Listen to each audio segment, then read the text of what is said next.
Let me say a pleasant good evening to Hello? hello, political scientist Dr. Bishnu Ragoonath. Yes. Yes, and thank you so much for taking time out to link with us right here on the Observer. Happy New Year to you and your family. All the best for 2024.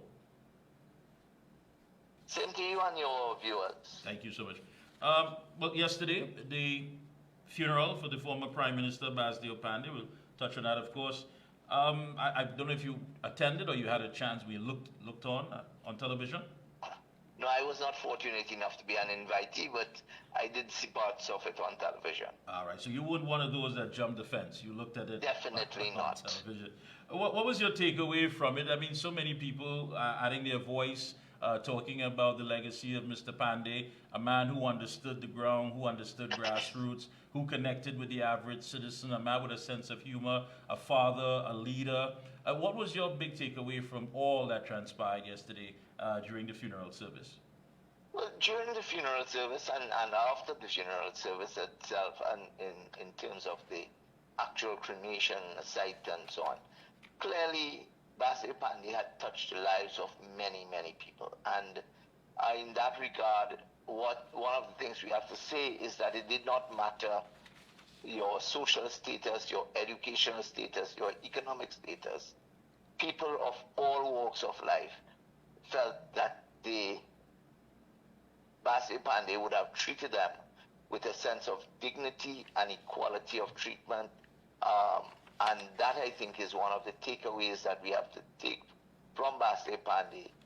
The other takeaway that we have to take from him is simply the fact that, notwithstanding his political positions, he nonetheless reached across the aisle and was able to touch the people on the other side, and did so in a manner, with a matter of respect and high regard, notwithstanding that they were in political opposition to him. And that, I think, in fact, I think the president's speech reflected some of those instances when her father was on one end of the political spectrum, he was on the other end, but yet still they held utmost respect and regard for each other, and they treated each other in that way. Yeah. When you look at it, I mean, you go back and look at the history. He had a great understanding of the power of politics. I mean, he realized that, listen, this just cannot be a movement for the labor unions to help those who are oppressed by low wages. In order to make any sort of change, any real change, he had to turn that movement, that fight, that struggle into a political one. And when you look at it today, how many people who stay on the outside, whether in their comfort zone or not understanding that these things simply just don't fall into your lap to serve? Are we seeing somewhat of a different breed of politicians who seem not to want to put in the work, the sacrifice, to actually try to get what they preach and talk about as far as results for a better Trinidad and Tobago? Well, whether they are putting in the work or not, that's a whole different question. Again, you talk about different generational philosophies of life and understanding of life.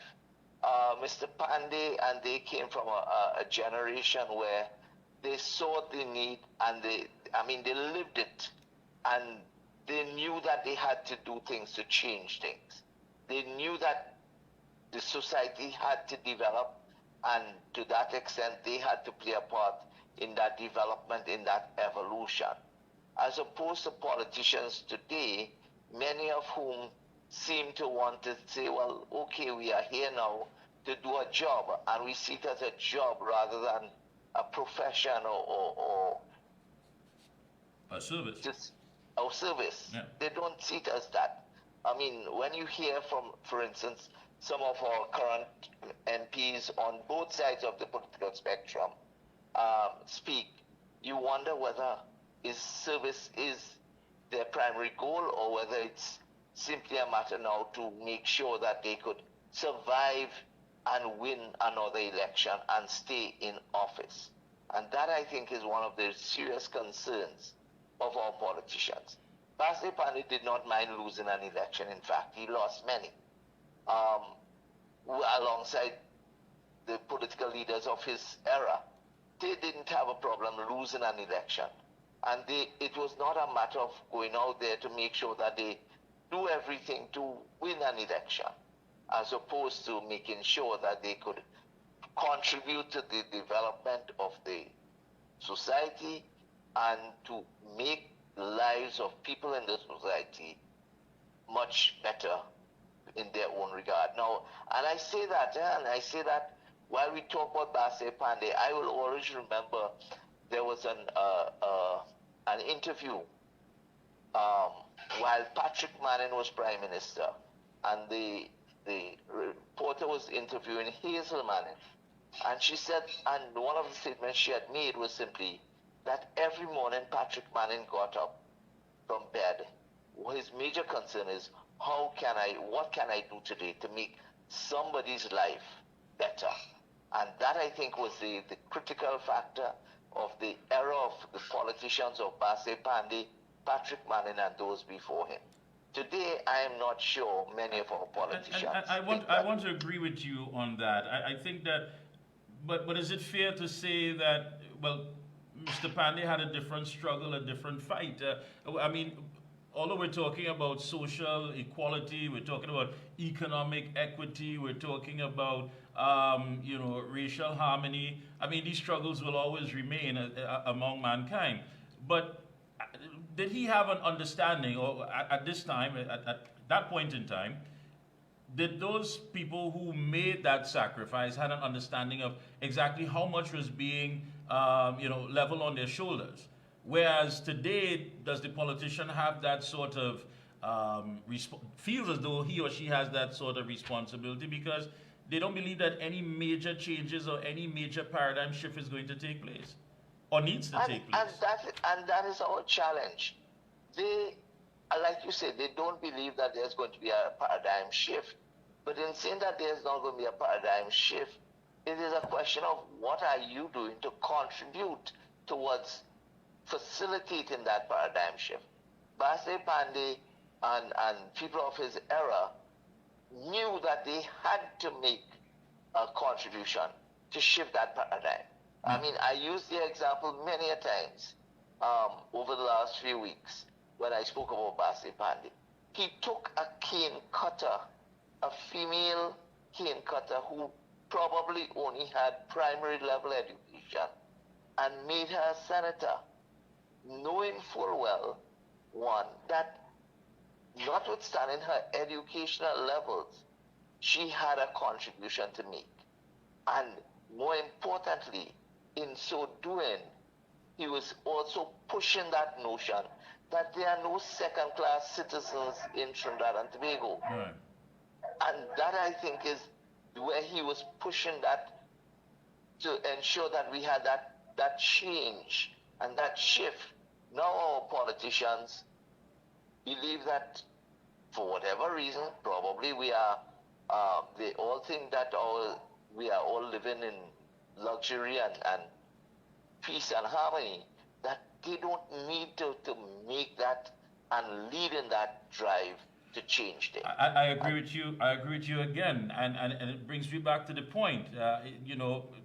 In that era, I believe Mr. Panday and others understood what the challenges were, and they understood their responsibility. And in order to get there, it had to be an outright sacrifice and an outright confronting of these issues. I mean, when you talk about all that they have done, one would think that we would start to see this political ideology play out in the younger generation. But when you make reference to youth vote, I myself don't even believe if that's a reality as far as youth vote. And I think that is something I always make reference to when I talk about Brexit.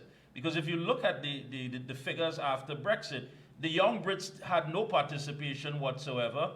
Young people in this country, how many are actually registered to vote? How many even care about voting? And how many people may just have a one-dimensional way when politics is mentioned that is only about two parties and not about a science and a process? So one would think that this ideology would have caught on to the point where we have young people with a better understanding of that contribution that has to be made. And that I think is one of our concerns, one of my concerns, as we move into the future.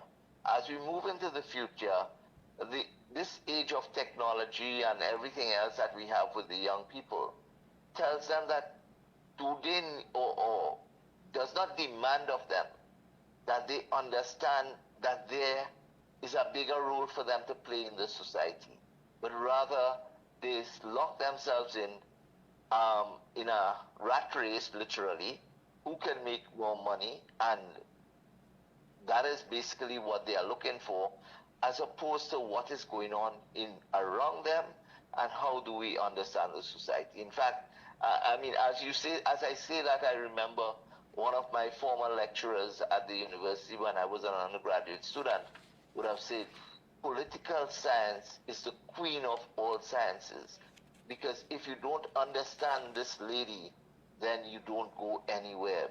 And to that extent, we have to understand where we go in our society, what is our role to play, and how do we play our role for the advancement of the society. When you look, for instance, and I mean, for all intents and purposes, the majority of this country is living under fear or in fear of what is going to happen with the crime situation.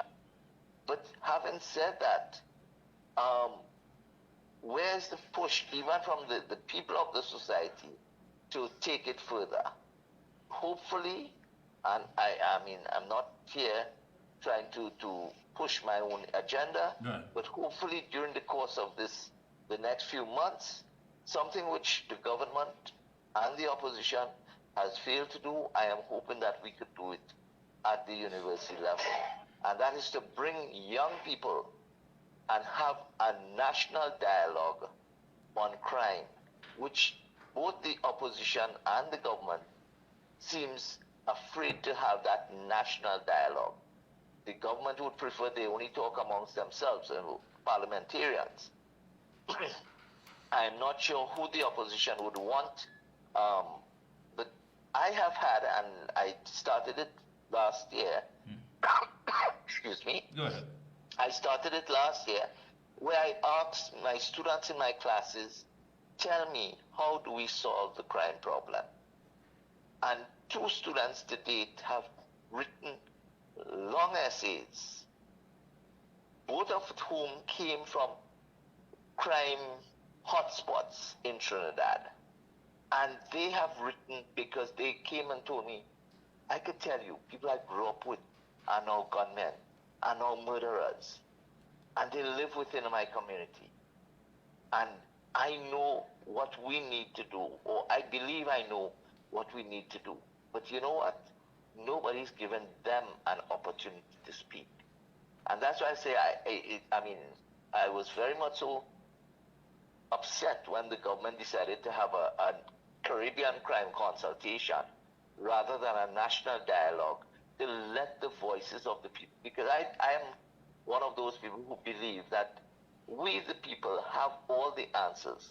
We may not have the tools and the mechanisms to implement those solutions, but we have the answers and we know where we need to go.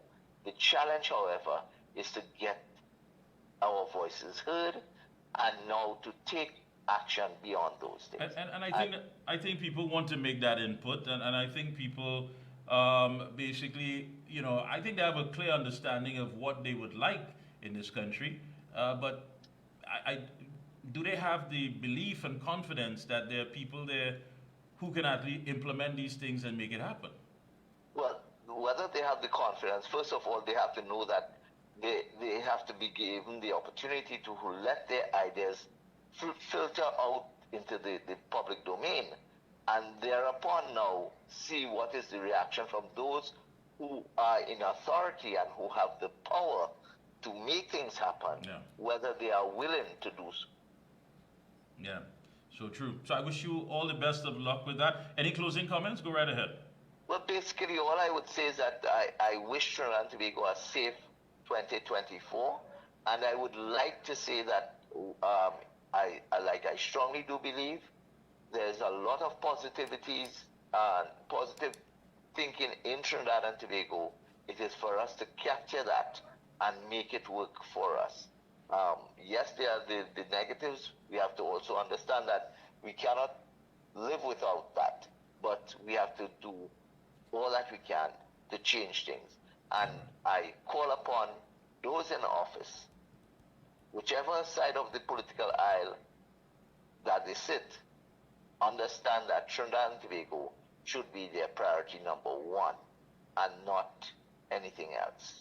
All right. Thank you so much again. All the best. And good luck to you and your entire team. We'll be checking in with you periodically. Thank you so much, Dr. Bishnu Ragoonath.